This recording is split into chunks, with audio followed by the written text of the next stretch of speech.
¿Por qué son tan importantes los llamados rostros de Tarteso hallados en el Turuñuelo? Pues en primer lugar porque se pone cara a los habitantes de esa civilización. Antes de que llegaran los romanos, eran ellos quienes habitaban en el suroeste de la península y en el valle medio del Guadiana. Y sabemos muy poco o relativamente poco de ellos. Tampoco que aquí viene el segundo motivo de la importancia del hallazgo. Se creía que representaban a sus dioses a través de animales o de vegetación. Y resulta que también esculpían. Esto reescribe la historia del arte antiguo, porque estas esculturas serían casi un siglo anteriores a la Dama de Elche.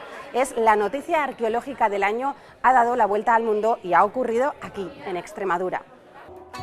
Son 5 cabezas, 5 caras que dan un vuelco a la historia de Tarteso. Primero porque se pensaba que era una cultura anicónica, es decir, que no representaban a sus dioses a través del arte. Pero no, nos hemos encontrado con que un poco antes de la Dama de Elche ya se hacían este tipo de esculturas. Y lo segundo porque no se sabía cómo eran sus rostros. Es la primera vez que le ponemos un rostro a Tartesos, pero yo creo que quizá lo más interesante es que es la primera vez que vemos cómo portaban sus joyas.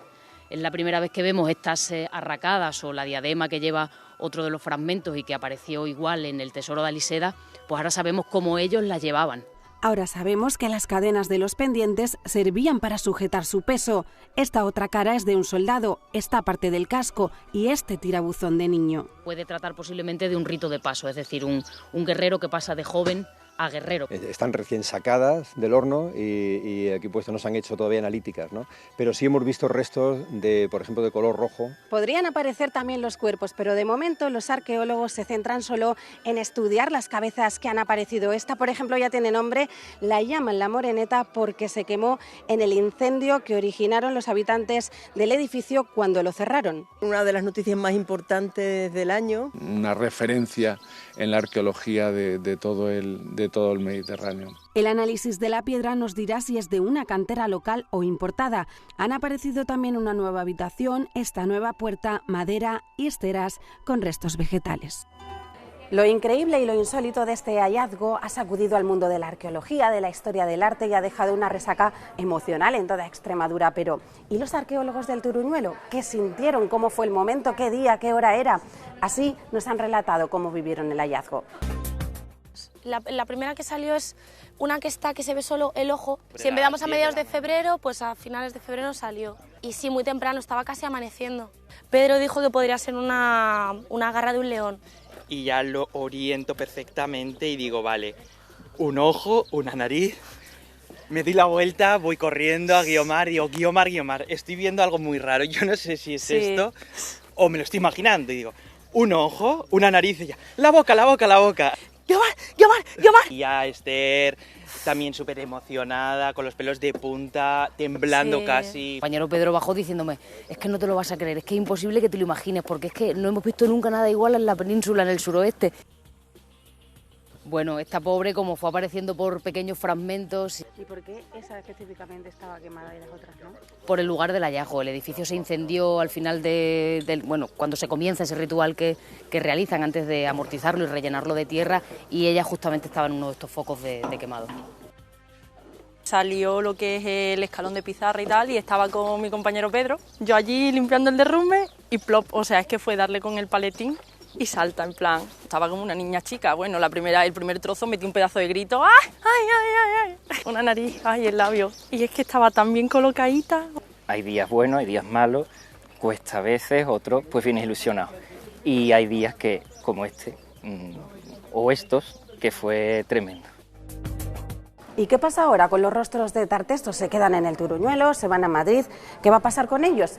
Pues van a ir a Madrid, sí, pero van con billete de ida y vuelta y solo porque allí están los mejores laboratorios para restaurarlos. En cuanto estén listos, volverán a casa, al Museo Arqueológico Provincial de Badajoz. Sin el polvo de la tierra, la piedra de los bustos es blanca o más oscura, alterada por el fuego. Eso hace pensar a los arqueólogos que pueda ser calcarenita, una piedra de canteras locales, pero también de fuera. De cuanto más lejos provenga, más interesante se pondrá la historia, ¿no? Será un geólogo con una pistola láser quien lo determine. Luego las piezas pasarán por laboratorio, probablemente por el de la Universidad Autónoma de Madrid, para someterse a restauración. Lo menos intrusiva posible, reversible. Porque aún hay que descifrar quién esculpió los primeros rostros de Tarteso. No parece que exista un artesanado fijado en el suroeste de la península ibérica y esa es la idea que nos lleva a pensar que posiblemente alguien de fuera viniera de donde viniera, los rostros acabarán tras ser restaurados en el Museo Arqueológico de Badajoz. Deseosos ya de contar con esas piezas tan espectaculares y tan importantes para nosotros. Creo que va a ser una cosa, un antes y un después, ¿no? No pasará como con el tesoro de Aliseda, que está en Madrid. La ley ahora obliga a que se queden en casa, en una casa que atesora ya tanto de Tarteso que... Todo eso no cabe en las vitrinas actuales y que nos va a obligar a hacer un esfuerzo por ampliar. Ampliación también para acoger a los miles de turistas que se esperan. No todos los días se pueden ver esculturas que cambian el paradigma de la historia del arte, piezas un siglo más antiguas que la Dama de Elche. Ojos almendrados, nariz finísima y labios perfiladísimos. Así son los rostros de Tarteso. Tienen influencia de lo que se consideraba en aquella época Oriente, de los griegos, los etruscos o los fenicios. Pero hay un detalle que no han dejado pasar por alto los arqueólogos y es que llevan joyas de aquí, algunas idénticas a las de Cancho Roano o al tesoro de Aliseda. Es una escultura muy sofisticada, están idealizadas y por lo tanto intentan que todos esos rasgos sean lo más finos posible, ¿no? La nariz, los ojos, la boca, ¿no? Los labios son muy llamativos, ¿no? Como están trazados tan finamente. Una con una pequeña sonrisa, la otra con un labio más, con un estado así como más hierático. Bueno, lo interesante es todo lo que viene de Oriente, ¿no? Es la influencia oriental. El primer golpe que da es decir, bueno, pues tiene una cara que puede ser fenicia, puede ser griega, puede ser etrusca, es decir, todo lo que viene del Mediterráneo, en ese momento parece que se une todo. Lo que distingue estas esculturas es que tienen esos rasgos orientalizantes, con esos ojos almendrados, ¿no? Que son muy llamativos, pero las joyas que llevan son puramente tartésicas. Una de ellas son, por ejemplo, las diademas, ¿no? La diadema de Aliseda, por ejemplo, es muy original, ¿no?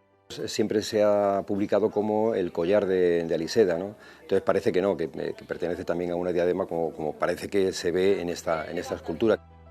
Y otra de las cosas más originales son las arracadas. Las arracadas son iguales que las de Cancho Roano, vamos, no iguales, no, idénticas, son exactamente iguales, incluso miden lo mismo, ¿no?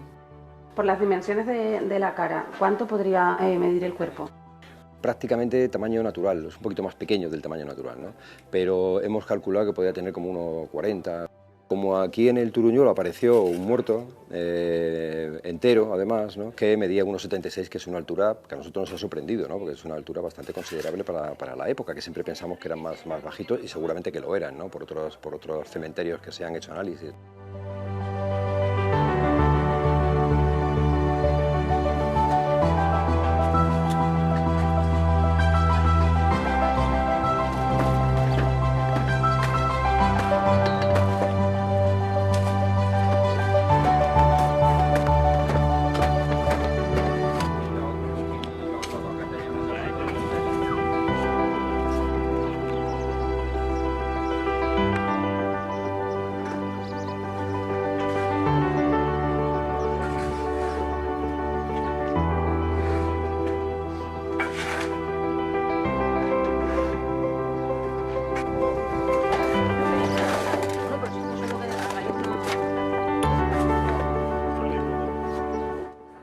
A raíz del hallazgo, muchos han comparado los rostros de las mujeres de Tartesos con la Dama de Elche, sobre todo porque son casi un siglo anteriores y reescriben, como decimos, la historia del arte. Pero ¿son comparables? Parece que no, sobre todo porque la Dama de Elche es ibérica y los rostros de Guareña son tartésicos, es decir, zonas, épocas y culturas muy distintas. No habría que hacer comparaciones, yo creo que cada una en su contexto tiene su importancia.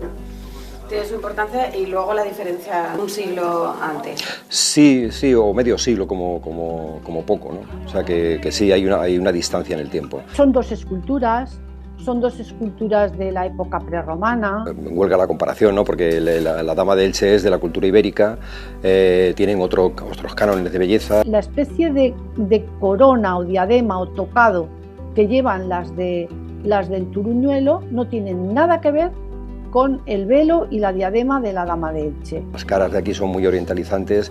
La Dama de Elche, aunque tiene algún sabor, pero bueno, ya es una estructura ibérica pura, ¿no? Ya es mucho más indígena, por decirlo de alguna forma. Hay una cosa también muy curiosa, que eso jamás lo he visto en una dama ibérica, y es que se vean tanto las orejas. Y aquí, bueno, estamos un poquito antes en el tiempo y seguramente que es un relieve, o sea, lo que está contando es una historia, ¿no? Cuando vemos la Dama de Baza y la Dama de Elche, tienen también las dos la característica de ser piezas funerarias. O sea, es otra historia completamente distinta. Están ustedes ahí, pues en Guareña, descubriendo su primera escultura. Y en ese sentido, pues tiene tanta importancia como para los de Elche o los de esa zona tuvo el descubrimiento de la Dama de Elche, ¿no?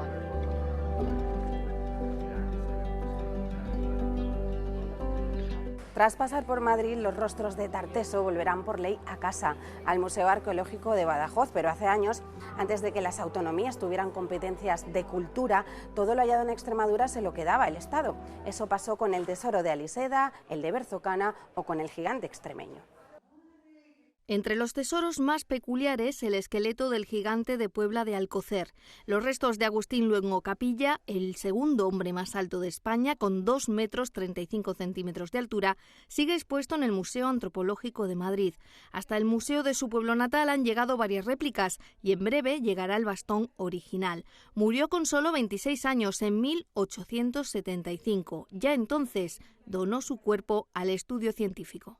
Lo que nosotros vamos a traer es una copia como lo que tenemos del vaciado, pero el esqueleto original, lo que es el esqueleto de Agustín, está allí. También en Madrid, en este caso en el Museo Arqueológico Nacional, se encuentra el llamado tesoro de Berzocana. Se trata del mayor exponente de las culturas pretartésicas remontándonos al año 1000 a.C., un tesoro descubierto en los años 60 y que se fue a la capital con la intención de volver. Pero ¿es conveniente o deseable que lo haga? Representa un hito fundamental. Y su lugar es estar allí, ¿no? De los 3 torques de oro macizo encontrados, solo se conservan 2. El tercero, eso sí, sabemos que se quedó en Extremadura. ¿Dónde? Este lingote pasa a mano de un dentista de Plasencia.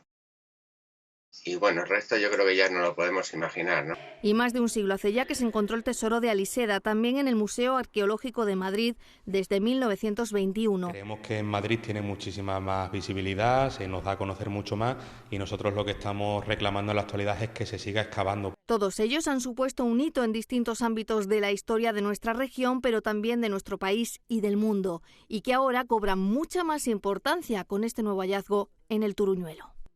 Queda mucho por descubrir de Tarteso y mucho lo vamos a saber gracias a Extremadura, al Turuñuelo y a los arqueólogos extremeños. El yacimiento está reescribiendo la historia y volviendo loco al mundo de la arqueología y no es para menos.